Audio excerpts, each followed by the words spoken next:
Kenya imeongeza juhudi za kushinikiza kuondolewa katika orodha ya mataifa yanayohusika na ulanguzi wa fedha.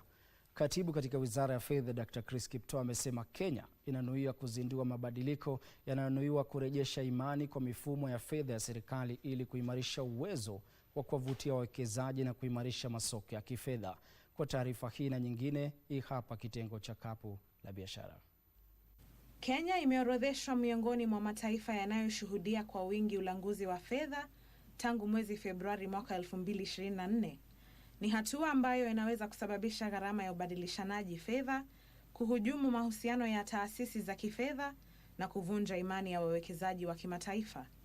Wizara ya Fedha inasisitiza kwamba mabadiliko yanahitajika ili kuiondoa Kenya kutoka orodha hiyo na kurejesha hadhi yake kwenye mfumo wa kifedha ulimwenguni.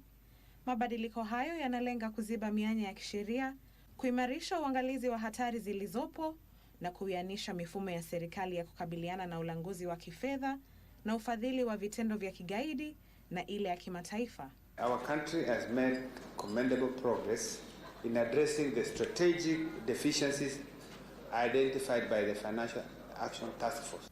Kwingineko, serikali inanuia kutumia akili unde kukabiliana na taarifa za kupotosha na za uongo zinazotishia utalii ulimwenguni, huku udukuzi wa mtandao ukilenga taratibu za kutafuta vyumba vya malazi, malipo, usafiri na shughuli za mahoteli. Waziri wa Utalii Rebecca Miano amesema hatua hizo zinalenga programu hususan zile zinazotumia akili unde, tahadhari, mafunzo na usaidizi wakati changamoto zinapoibuka.